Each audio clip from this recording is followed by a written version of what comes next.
Uh, Good afternoon, my friends. How are you? Jumbo Mumbo Familia Ango Hajambo. This is your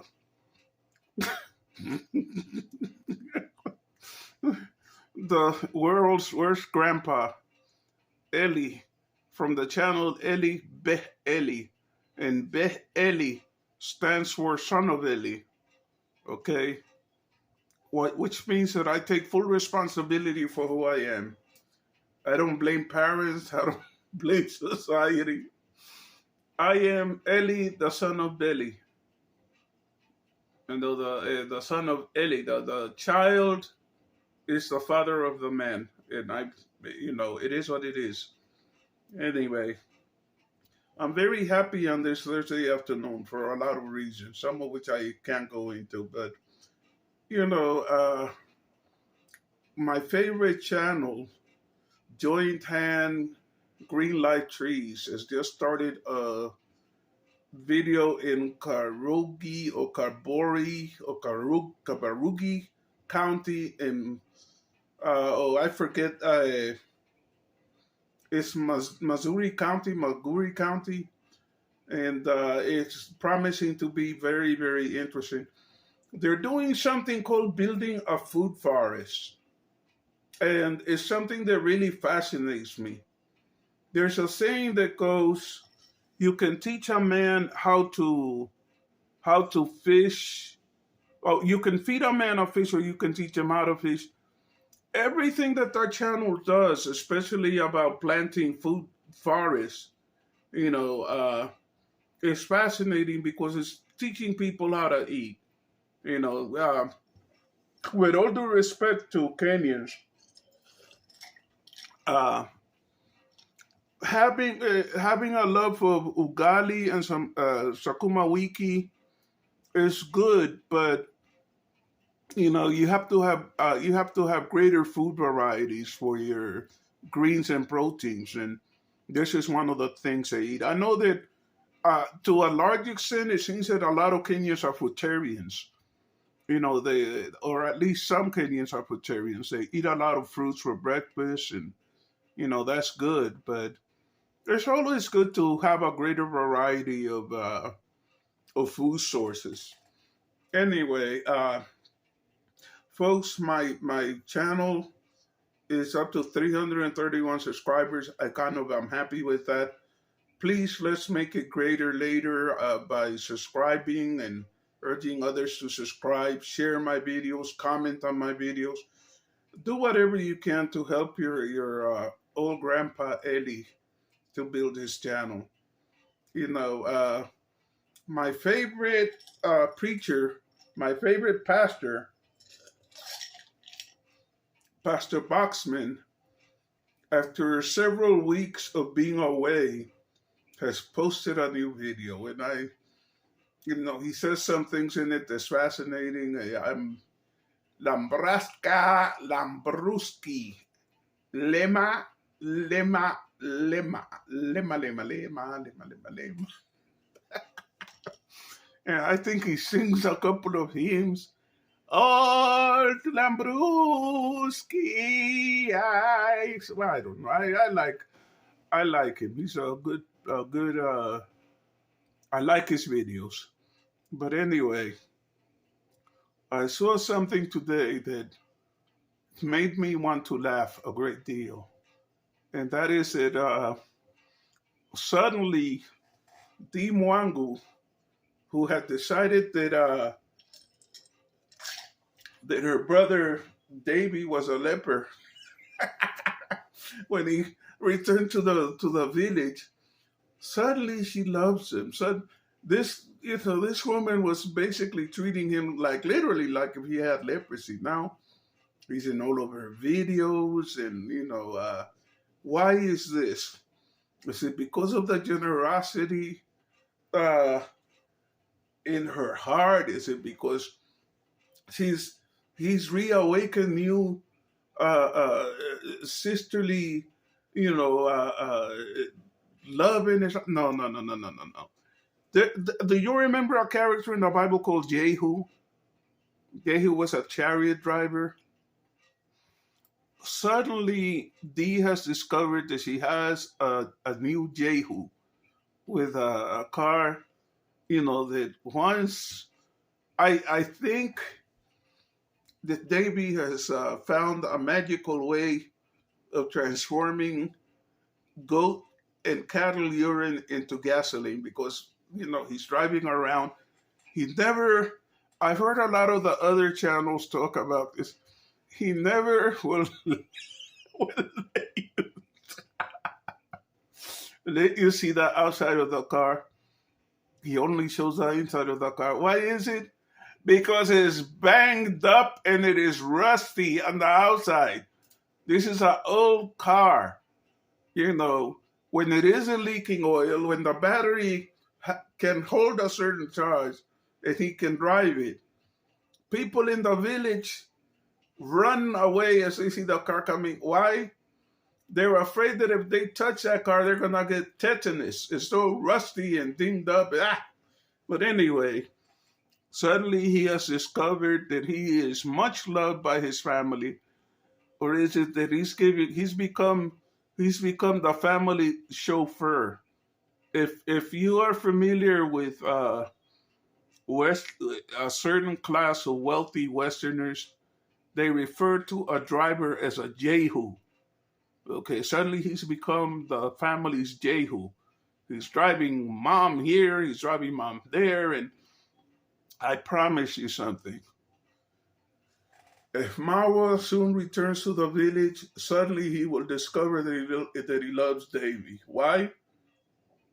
Because Davy will become his personal slave and driver, taking him everywhere. But even so, I promise you, he'll do everything possible not to promote his channel.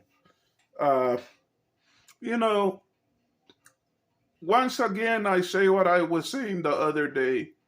I saw a video concerning Uncle Mo. Uncle Mo is like a rudderless ship.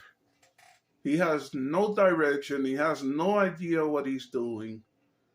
The wall of the compound looks terrible. It has all kinds of air pockets in the cement, and it just looks terrible. It looks like the grounds are terrible, and Uncle Mo is capable of managing an individual project, but he's a very indecisive man. He has a lot of things before him to do, and he can't make up his mind what to do. And when he does make up his mind as to what he should be doing, it is irrational. He's decided to install his water tank, but the gutter system that's supposed to gather water to the tank is not operative at the moment. In the rainy kind of weather that they have, instead of installing an outside ceiling to prevent moisture from getting into the property and causing mold, he's running around doing 101 other things, dedicating a garden to Michel Ponte, and the man literally has no idea what he is doing. He's running around in circles. And he keeps claiming that the fence is done. A, there is no gate. B, there's a portion of the fence that hasn't even been built. It's a small portion. But if the function of a fence is to keep trespassers out, what sense does it make that you have no gate and you have a big gap that even a buffalo can go through open? I mean, Uncle Mo doesn't know what he's doing. But for that matter, he had Davy assisting him, and Davy didn't know what he was doing. They're slapping themselves on the back, giving themselves credit for being great builders. These people have not a clue as to what they're. Uh, uh, Currently, there's a story out that is kind of pathetic. Felo, some of us have wanted to call him Felo the man. Maybe we shouldn't rush. Felo the boy who likes to pat himself on the shoulder and give himself credit. Now he is a project manager. He's wondering what he should call himself. What he's going to call himself from here on is Felo.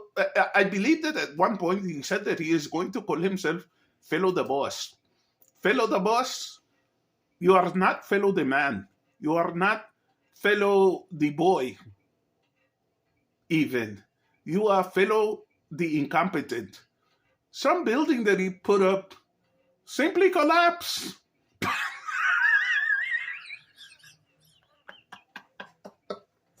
It collapsed. And there's something really, really funny about this. Be careful who you are rude to. Recently, Modesta Lifestyle reached out to him in a spirit of friendliness and in a spirit of wanting to help Anne and her family, and asked him whether or not he could help her by helping Anne open an account and teaching her how to set up a YouTube channel. And she did this privately. Instead of keeping that conversation private, he went ahead and he answered her publicly. And it sounded to me like if he was scolding her, saying that he has been banned from that property. First of all, who banned you? Mara isn't God. Mara doesn't have the power to ban you from doing anything. If the people in that family accept you coming to their home, go to their home and help them. But no, he made a big stink about how he couldn't help, that he would refer her to other people. You know, Fellow the boy is starting to take himself a little seriously. Something that he built collapsed. And that sounds funny on one level, where it ceases to be funny, except somebody's inside of that structure when it collapses, and they either get broken bones, get crushed, die, or whatever. Fellow the boy needs to stop paying so much homage to himself and praising himself so much, and pay attention to what he's doing. If you want to build a hovel for yourself and it collapses on your head, that's your business. But if you're going around selecting people and offering to, build them things and taking on the duty, okay, of building them that house, you're becoming a fiduciary, receiving funds from donators, or how is it that they like to say donatas? And then you turn around and you build something that's shabby and it falls and it injures somebody. You could very well be looking at a prison sentence. You could very well be, if somebody dies, for example, or is seriously injured, you could be looking at a prison sentence. Okay, so, fellow the boy, make up your mind that you're either going to be fellow the man or fellow the boss or something, and behave responsibly. Okay, quit going around with your chest stuck out, praising yourself and talking about all the people that are mad because you won't help him and everything.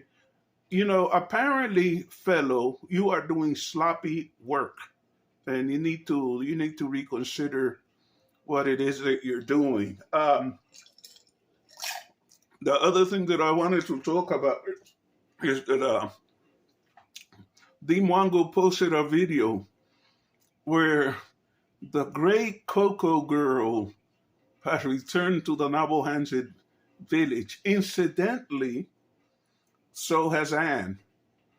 And personally, I think that her and Dee, having Anne watch her take a bath and shaving between her legs, what the hell is that all about?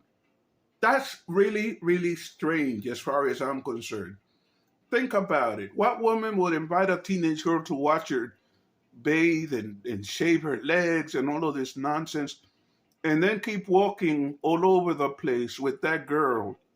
And those two little things on the chest, both of them are talking to each other and touching each other, and these little things keep getting big and small and big. And something is going on there that isn't very healthy.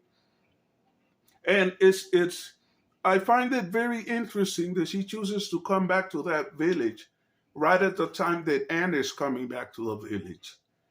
And folks, just because a person has a white skin and has money does not mean that you have to hold your head down and allow them to do anything. When these people are around your children, watch what they do, watch what they say, What sane parent is going to allow their daughter to go watch another woman bathe? For what purpose? Hasn't she been taught how to bathe at home? Why does she need to go watch this white woman bathing? Okay. We know about passport bros. What about, pardon my language, passport hoes? These women that are going around doing exactly the same thing, some of the time with other women. Okay. We know that in some countries, well, I know that the age of consent is, in Kenya is 18. But if a little girl out in the countryside who's actually 14 and is lying about her age as instructed to, claiming to be 18, ends up being sexually compromised, really, who's going to care? Maybe her family will, but if the people that are doing it are giving them all kinds of goodies, building them a little home, buying them groceries, setting them up in bogus little. By the way, now do you all understand why I put out that video at one time, laughing my head off about how Mara said Mama Ann up in a business? I knew that it was BS.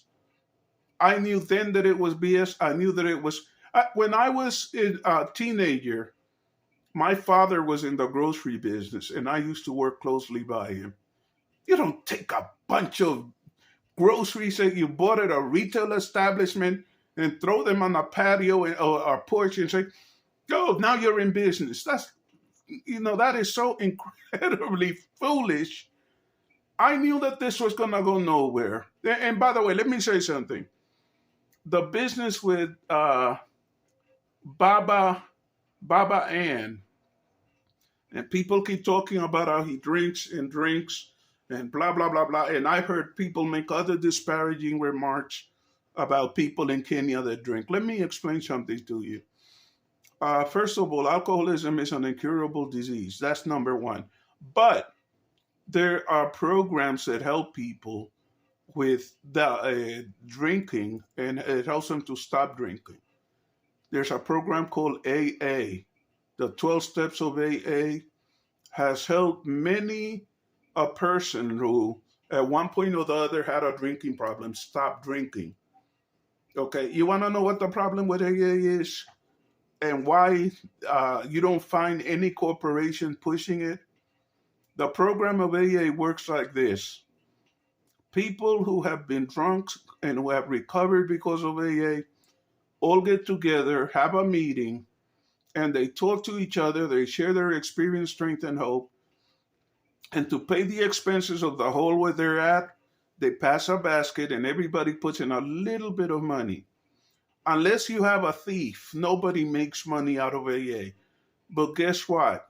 You see a man like Baba Ann, if he goes to AA and follows her instruction and works that program, he'll be a drunk no more. All of those drunks that they occasionally show you and the Abuhan said laying around and, oh, he's drunk or whatever, there's a solution to that. And the solution doesn't even require a lot of money.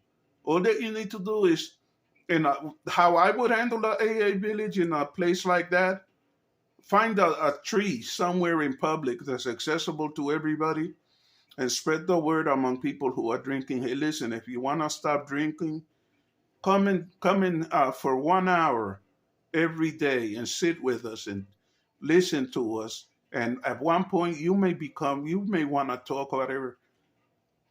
People will stop drinking. And I'm not saying this because I read it in a book. I read it because I'm saying this because I have experienced it and I have seen people participate in it and regain their lives. Drunkards become sober and everything, but somebody in that community, all that it takes is one person who's really interested to get something like this started. Somebody in that community needs to go ahead and push and start it. If you can't even do that, if somebody has good cell service and a laptop, there are Zoom services for AA.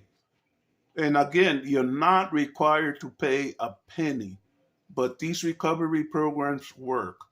So instead of looking down your noses at people that are drunks and that have alcohol issues, why don't you push to help them go to AA meetings, even if it means coming somewhere publicly and sitting down and watching a Zoom meeting on a computer or on a phone or whatever?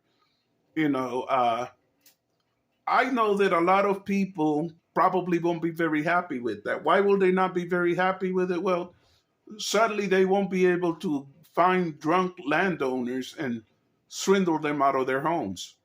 But a lot of those families will be better off. A program like NA can make the difference in between night and day in the life of a person with alcohol problem. It can restore that person. It can restore marriages. It can restore that family. But I've been on here now for quite a while. Let me just quickly say, please help me out. Like the video, subscribe to my channels. Please comment and say whatever you want.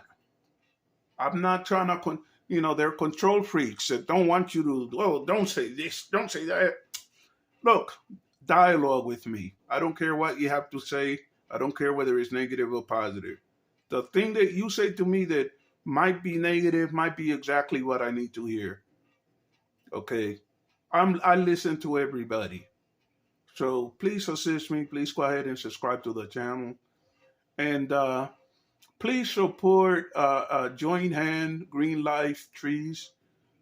And if you really want to do so, if you are troubled by people in your village being drunks, do what you talk to your pastor. Well, a lot of the time those pastors are so heavenly wise that they're no earthly good.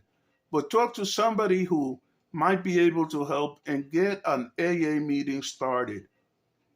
You'll be surprised how lives will be changed and people will find themselves back to God. Because a lot of the time drunks give up on themselves and they give up on their relationship with God.